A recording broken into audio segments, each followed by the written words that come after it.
I'm Shereem Herndon-Brown, Strategic Admissions Advice, and we're going to talk about visiting colleges.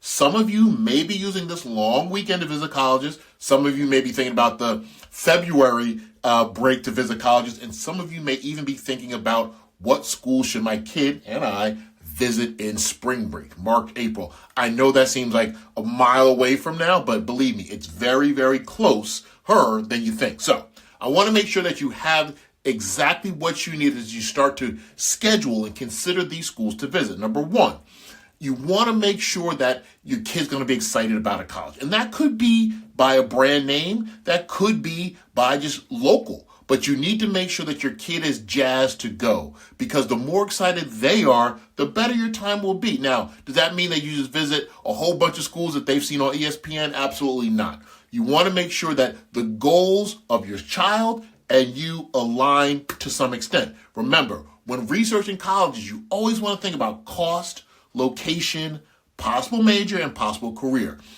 After you've had that conversation, I think the two of you, the three of you, whatever it may be, decide on visiting schools that are first, that they're excited about, and second, that they're within a region that they can also visit other schools that may not be exactly what they think they're looking for, but eureka, they may find something that they had not previously considered. Just last year, I had a family come to us after they visited a whole bunch of schools, really without a plan, right? They kind of just made these college visit information sessions and tours based upon what they thought they wanted. What ended up happening was that one school was overcrowded, right? They didn't realize it was so metropolis-based, that it was really in a city, and you couldn't tell what the campus community was all about. Another school didn't even have the major that the kid thought that they wanted, right? It was a minor, and it was very loosey-goosey, and they really didn't like that. Bottom line is that if you have a plan, if you go visiting college with intention, it will be a fruitful experience for all. All right, so number one, start with the goals that you and your child have identified are as key. Also, that they're very excited about. Grouping by region, okay? If you're going to go to Texas, visit a few schools in Texas. If you're going to go to Pennsylvania, visit some schools in suburban Philadelphia. You want to make sure that you're using your time wisely. Current preferences, your school counselor should have given you a list by now-ish.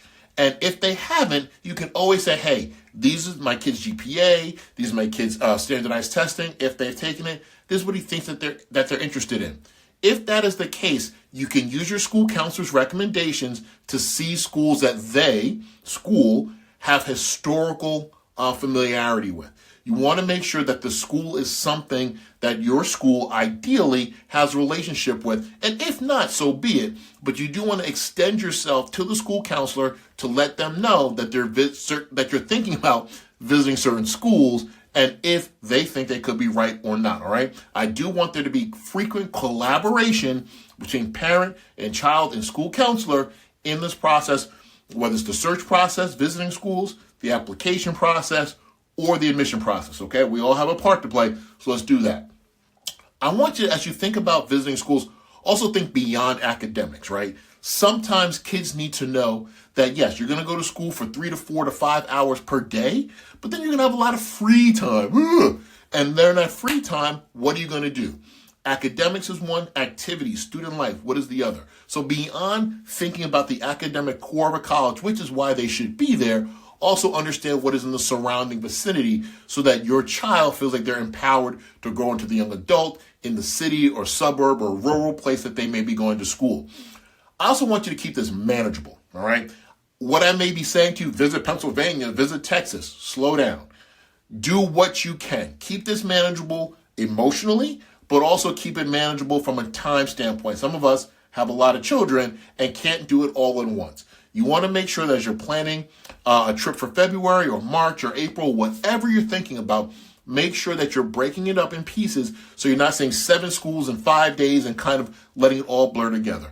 Make sure that you are taking into consideration how much you and your child can manage as you go through this process. So, what have I taught you today? How you should be visiting schools. What you need to be thinking about as spring quickly approaches. Please, spring quickly approach. All that said, if you need help, please check us out. Strategic Admissions Advice, Shereem Herndon-Brown. I want to help you and your family get a great start to the college application process. Juniors, sophomores, whatever you may be, now is the time to start thinking about visiting schools and what that means so that you can make informed decisions about where you're going to ultimately apply later, okay? Strategic Admissions Advice, Shereem Herndon-Brown. Check us out. Would love to connect. Thank you.